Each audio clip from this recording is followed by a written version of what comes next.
एक प्रश्न एक गुण.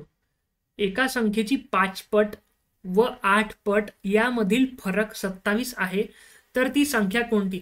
बघा, हे जे प्रश्न दिलेला ना, याला तुम्हाला फक्त गणिताच्या स्वरूपात मांडता आलं पाहिजे. समजलं? आता एका संख्येची तुम्हाला संख्या माहिती आहे का? नाही. मी गृहीत धरलं x ही संख्या आहे, ठीक आहे.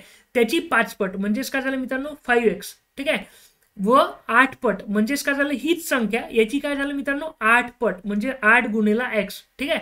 म्हणजेच काय झालं मित्रांनो? 8x. समजलं का?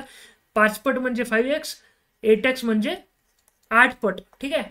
यामधील फरक लक्षात घ्या. याची 8 पट आणि 5 पट यांच्यातला फरक, फरकचा अर्थ काय झाला?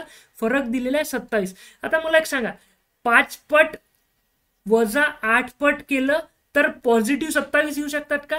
लहान संख्येतून मोठी संख्या वजा केली तर पॉझिटिव्ह म्हणजे प्लस धन संख्या येऊ शकते का? नाही येऊ शकत. म्हणजेच तुम्हाला काय करायचं आहे? मोठ्या संख्येतून लहान संख्या वजा करायची. 8x - 5x करायचं. समजलं का? मोठ्यातून लहान वजा करायची बरोबर 27. का बरं असं केलं?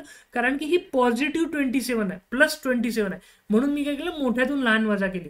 या सेम संख्येतून 8 पट आणि सेम संख्येची 5 पट ही वजा बाकी 27 दिलेली आहे. तर ती संख्या कोणती? तर संख्या कोणती विचारलंय मित्रांनो तुम्हाला माहिती आहे का? x बरोबर किती विचारलेलं आहे. बस तुम्हाला हे सॉल्व्ह करता आलं. तर 8x - 5x चं उत्तर काय आलं मित्रांनो? 3x बरोबर 27. तर x बरोबर काय आले? 3 ने भाग झाला. आता 27 भागेला 3 तर कितीचा झाला मित्रांनो? 3 9 जा 27, 3 1 3, 3 9 जा 27 म्हणजे उत्तर काय आलं पाहिजे? 9. समजलं का? ऑप्शन कुठे दिसत आहे का? ऑप्शन बी. किती सोपं होतं मित्रांनो, परीक्षेत आलेले प्रश्न आहे.